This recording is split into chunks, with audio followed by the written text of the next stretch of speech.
Hello friends, welcome to my YouTube channel DP Educare.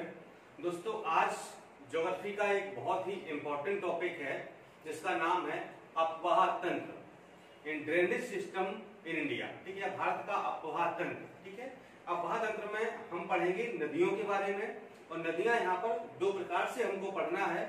एक उत्तर भारत की नदियां और दूसरा दक्षिण भारत की नदियां, यानी कि उत्तर भारत का अपवाह तंत्र और दक्षिण भारत का अपवाह तंत्र। ठीक है, तो सबसे पहले हम लोग ये समझने का प्रयास करते हैं कि ये अपवाह तंत्र होता क्या है। ठीक है, फिर इसको हम कैटेगराइज करके दो भागों में विभाजित कर देंगे।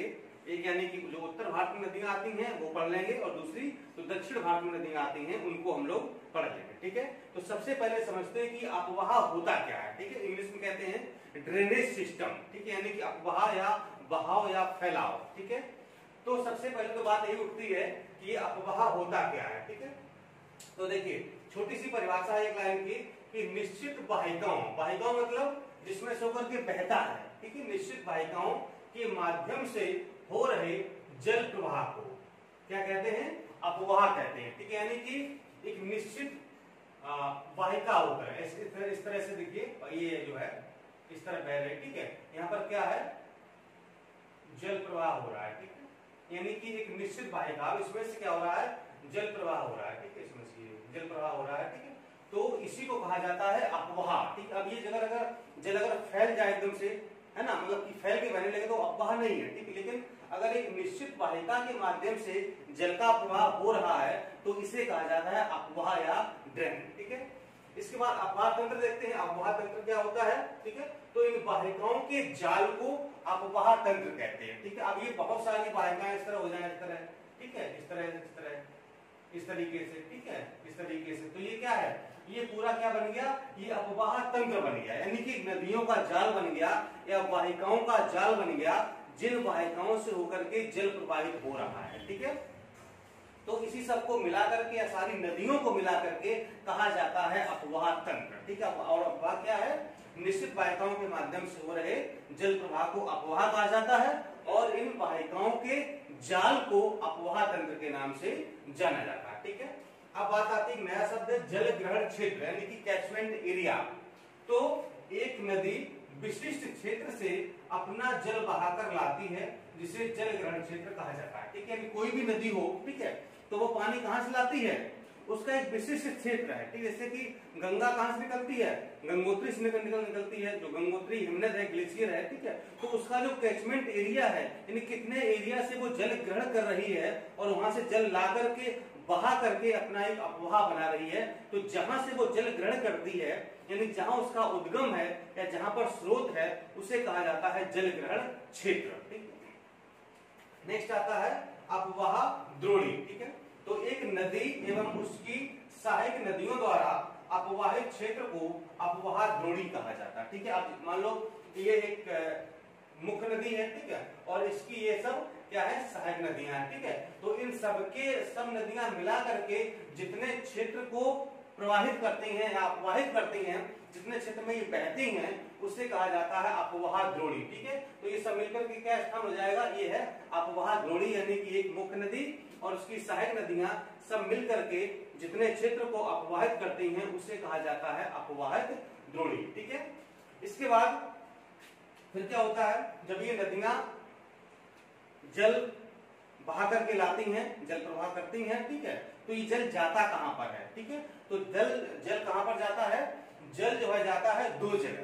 ठीक है, यहाँ पर जो है नदियों को जल विसर्जन के आधार पर दो कैटेगरी में डिवाइड किया गया है कि वो कहां पर अपना जल विसर्जित करती हैं। ठीक है, तो समुद्र में जल विसर्जन के आधार पर अपवाह तंत्र को दो भागों में बांटा गया है, या दो प्रकार का होता है। अरब सागर का अपवाह तंत्र और दूसरा है बंगाल की खाड़ी का अपवाह तंत्र।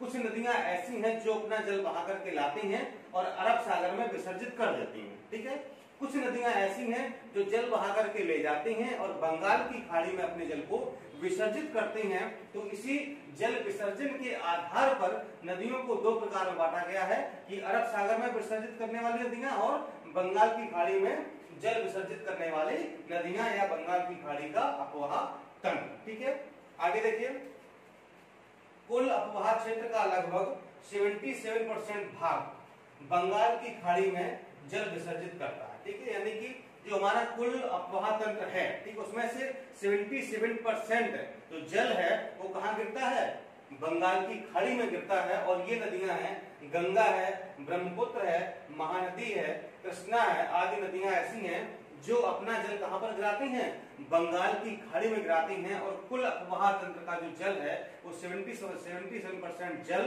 कहां गिरता है, बंगाल की खाड़ी में गिरता है। और जो शेष 23% अपवाह क्षेत्र का जल है वो कहां गिरता है, अरब सागर में गिरता है। ठीक है, तो जहां जल विसर्जन कहां पर हो रहा है, बंगाल की खाड़ी में हो रहा है, और कम कहां पर हो रहा है, अरब सागर में हो रहा है। और ये नदियां हैं जो अपना जल अरब सागर में विसर्जित करती हैं, जिनका नाम है सिंधु, नर्मदा, तापी, माही, पेरियार आदि नदियां हैं जो अपना जल अरब सागर में विसर्जित करती हैं। ठीक है, अब आते हैं हम लोग अपवाह प्रतिरूप पर। ठीक है, अपवाह प्रतिरूप क्या होता है इसको समझते हैं।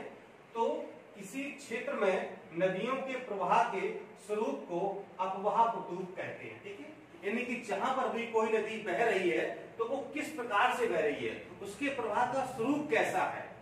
ठीक है, तो जो उसके प्रवाह का स्वरूप है उसी को कहा जा रहा है अपवाह प्रतिरूप, यानी कि वो किस स्वरूप में बह रही है, किस प्रकार से बह रही है, किस तरीके से बह रही है, कैसे उसका उद्गम हुआ है। ठीक है, कैसी उसकी सारी नदियां हैं, किस प्रकार का उसका प्रतिरूप, सीधी बह रही है या प्रक्षाकार है, या फिर जो है कई सारी नदियां आकर के मिली हैं, तो इसे कहा जाता है अपवाह प्रतिरूप। यानी कि किसी क्षेत्र में नदियों के प्रवाह के स्वरूप को अपवाह प्रतिरूप कहते हैं।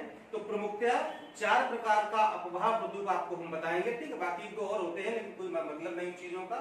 ठीक है, तो 4 प्रकार के आपको हम अपवाह प्रतिरूप बताएंगे जो प्रमुख हैं, जो नदियां वास्तव में है। एग्जाम्पल भी आपको देंगे कि कैसे कैसे ये प्रवाह प्रतिरूप होता है। ठीक है, तो पहला है पूर्ववर्ती अपवाह प्रतिरूप। ठीक है, पूर्ववर्ती अपवाह, अब देखिए सब जगह पूर्ववर्ती अपवाह प्रतिरूप। ठीक है, तो इसका मतलब ये है कि यहाँ जो नदियां हैं, ठीक है, वो बेसिकली कहां पर बहती हैं, जो नदियां वो बेसिकली यहाँ पर पर्वतीय क्षेत्र में बहती हैं। ठीक है, क्या कहें तो हिमालयी क्षेत्र में बहती हैं। ठीक है, और ये नदियां यानी कि पर्वतों के उत्थान से या हिमालय के उत्थान से पहले भी उस स्थान पर बहती थी। ठीक है, पहले डेफिनेशन देख लेते हैं फिर समझाते हैं।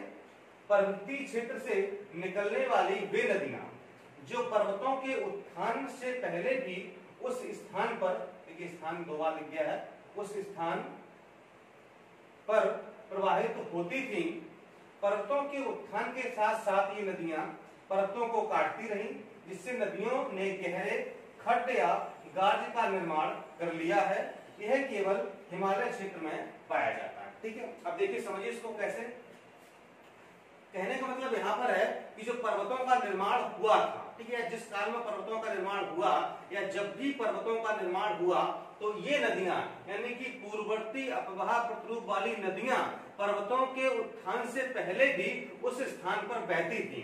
लेकिन बाद में क्या हुआ कि जहां नदी बह रही थी वहां पर पर्वतों का उत्थान हो गया, यानी पर्वत बन गए। ठीक है, लेकिन अब मान लो कोई नदी ये है, ठीक है, ये बह रही थी, ठीक, अब क्या हुआ, यहाँ पर जो है पर्वत बनने लगे। ठीक है, इस तरह से पर्वत बनने लगे। ठीक है, लेकिन क्या हुआ, ये नदी पहले से बह रही है तो पर्वत भले ही बनने लगे, लेकिन ये नदी जो है उन पर्वतों को बीच से काटती रही, यानी इसने अपना रास्ता नहीं रोका, उन पर्वतों को बीच से काटते रही। ठीक है, मतलब कि साइड से, दोनों साइड से पर्वत उत्थान होता रहा, काफी ऊंचे बन गए। ठीक है, लेकिन नदी उनके बीच में बहती रही, उसने अपनी जगह नहीं छोड़ी, अपना रास्ता नहीं ब्लॉक होने दिया। ठीक है, तो क्या हुआ कि इस तरीके से पर्वत या जो हिमालय था वो तो काफी ऊंचा उठ गया, लेकिन जो नदी थी बीच में बहती रही। ठीक है, इसकी वजह से बीच में क्या हुआ कि बहुत ही गहरे खड्ड बन गए या उन नदियों ने गॉर्ज का निर्माण कर लिया है। ठीक है, तो ऐसी नदियां जो पर्वतों के उत्थान से पहले भी बहती थीं और पर्वतों के उत्थान के कारण उन्होंने अपने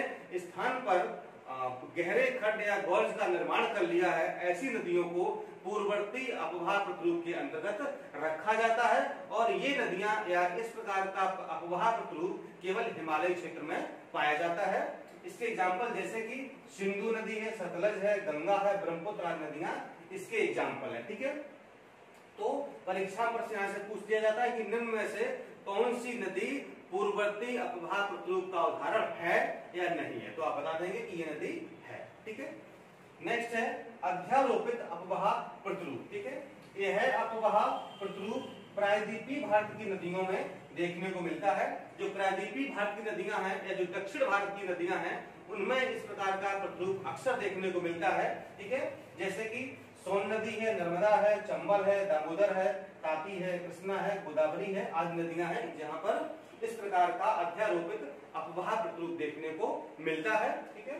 यहाँ पर क्या हुआ, जो लावा वगैरह निर्माण हुआ था तो वहां पर नदियां बेसिकली बहती हैं। नेक्स्ट है वृक्षाकार अपवाह प्रतिरूप, ठीक है। जब किसी नदी की सहायक नदियां मुख्य नदी से इस प्रकार मिलती हैं कि समूचा क्षेत्र वृक्ष की शाखाओं की तरह प्रतीत होने लगता है, तो इस प्रकार के अपवाह प्रतिरूप को वृक्षाकार अपवाह प्रतिरूप कहा जाता है, ठीक है। जैसे मान लो ये एक सहायक नदी थी इस प्रकार, ठीक है। अब ये मुख्य नदी थी, अब इसकी सहायक नदियां इस प्रकार से मिल रही हैं, क्या कहते हैं, वृक्ष जैसा बना दिखाई दे रहा है, ठीक है। तो इस प्रकार से आकर के मिले कि मतलब पूरा जो उनका अपवाह प्रतिरूप है वो वृक्ष की तरह दिखाई देने लगे, तो ऐसे अपवाह प्रतिरूप को हम कहते हैं वृक्षाकार अपवाह प्रतिरूप। जैसे कि गंगा नदी में देखने को मिलता है, कृष्णा, कावेरी और गोदावरी नदियों में इस प्रकार का अपवाह प्रतिरूप देखने को मिल जाता है। और चौथा है अरीय या अपकेंद्रीय अपवाह प्रतिरूप, ठीक है। यानी कि जब नदियां केंद्रीय उच्च भूमि से निकलकर अलग अलग दिशाओं में प्रवाहित हो जाती हैं तो इस प्रकार के अपवाह प्रतिरूप को अरीय या अपकेंद्रीय अपवाह प्रतिरूप कहा जाता है, ठीक है।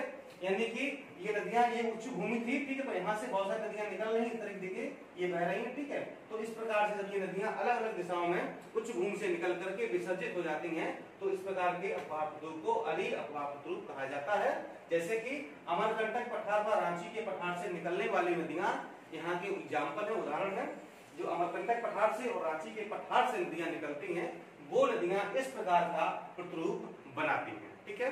तो ये एक बेसिक इंट्रोडक्शन था इस चैप्टर का जो आपको बताना जरूरी था, क्योंकि ये शब्द ऐसे हैं जो बार बार आगे आएंगे फिर आपको समझने में परेशानी होगी, ठीक है। इसलिए पूरा चैप्टर क्लियर नहीं हो पाएगा, इसलिए इंट्रोडक्शन बहुत जरूरी था। आपने छोटे छोटे शब्द थे उनको समझ लिया कि किसका प्रतिरूप कैसा है, अपवाह क्या होता है, ये सारी चीजें आपको समझ में आ गई हैं, ठीक है। अब हम स्टार्ट करेंगे आपकी उत्तर भारत की नदियां। गंगा नदी तंत्र है, सिंधु नदी तंत्र है, ब्रह्मपुत्र नदी है, ठीक है, ये सब। इसके बाद दक्षिण भारत की नदियां, ठीक है। और आप लोगों का एडमिट कार्ड आ गया है, एडमिट कार्ड आप लोग डाउनलोड कर लीजिए, ठीक है। और आवश्यक खुशखबरी कहें या दुखखबरी कहें कि नेगेटिव मार्किंग भी लागू हो गई है, ठीक है, 1/3। तो फिर उसको हम समझाएंगे आपको किसी वीडियो में, स्पेशल वीडियो बना देंगे कि कैसे कैसे नेगेटिव मार्किंग लागू होगी और कैसे आपको प्रश्न करने हैं, ये मैं आपको स्ट्रेटजी बताऊंगा, ठीक है। उसके लिए आप निश्चिंत रहिए। चलिए मिलता हूँ अगले वीडियो में, नमस्कार।